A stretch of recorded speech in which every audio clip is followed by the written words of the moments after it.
आधुनिक ससुराल। श्रेया को डांस करना बेहद ही पसंद था। डांस जैसे श्रेया की जान थी। वो इसी फील्ड में अपना करियर बनाना चाहती थी। एक दिन श्रेया कॉलेज से घर आती है और सीधे अपने मम्मी के पास जाती है।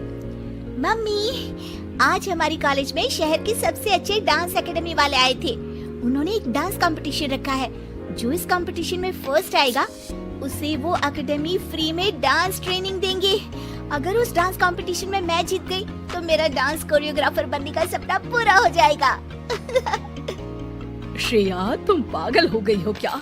तुम जानती हो ये सब हमारे घर में नहीं चलता। पापा और दादाजी कभी तुम्हें इस बात की इजाजत नहीं देंगे।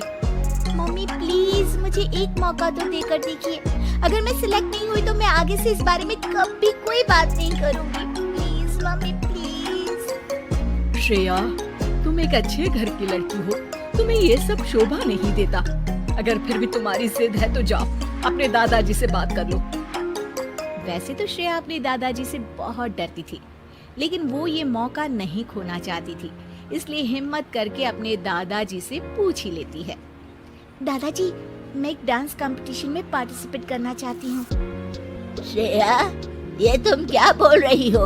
हमारे घर के संस्कार नहीं है कि हमारे घर की बहू बेटियाँ दूसरों के सामने नाचे। दादाजी प्लीज, ये मौका मुझे दोबारा नहीं मिलेगा। मैंने कह दिया ना, ना मतलब ना। हम तुम्हें कॉलेज में पढ़ा रहे हैं, यही तुम्हारे लिए बहुत बड़ी बात है। घर में अपनी माँ से घर के कामकाज सीखो ताकि कल ससुराल जाकर हमारा नाम रोशन कर सको।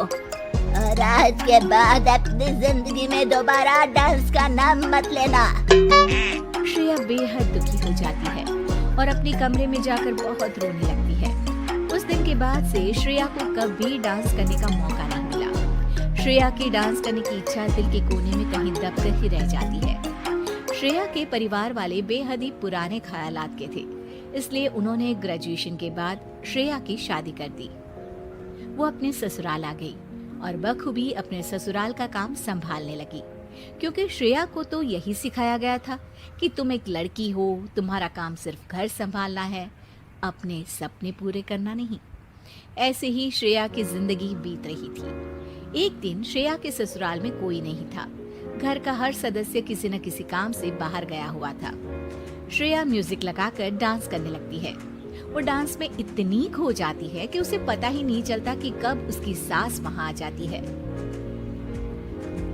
अरे श्रेया, तुम डांस भी करती हो? सास की आवाज सुनकर श्रेया घबराकर म्यूजिक बंद कर देती है। घबराहट में श्रेया के पसीने छूटने लगते हैं। वो सोचती है कि अगर इस बात की शिकायत उसके मायके में कर दी तो क्या होगा। माँ जी, मुझे माफ कर दीजिए, मुझसे गलती हो गई। अरे बेटा, इसमें माफी मांगने वाली क्या बात है? हमें तो पता ही नहीं था कि हमारी बहू रानी इतना अच्छा डांस करती है, और तुमने हमें कभी बताया क्यों नहीं?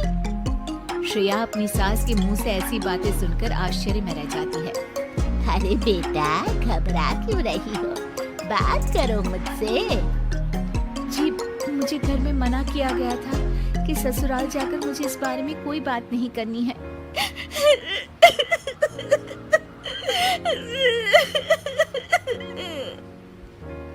श्रेया की सास श्रेया को प्यार से पकड़कर अपने पास बिठाती है और उसे चुप कराती है। फिर श्रेया अपनी सास को बताती है कि किस तरह से उसके मायके वालों ने उसके इस सपने को कुचल कर रख दिया। मुझे तो आश्चर्य होता है बेटा कि इस जमाने में भी लोग बेटियों पर इतनी पाबंदी लगाते हैं। अब तू हमारे घर आ गई है, हमारे घर की बेटी है। हमारी बहू का सपना पूरा करना हमारी जिम्मेदारी है।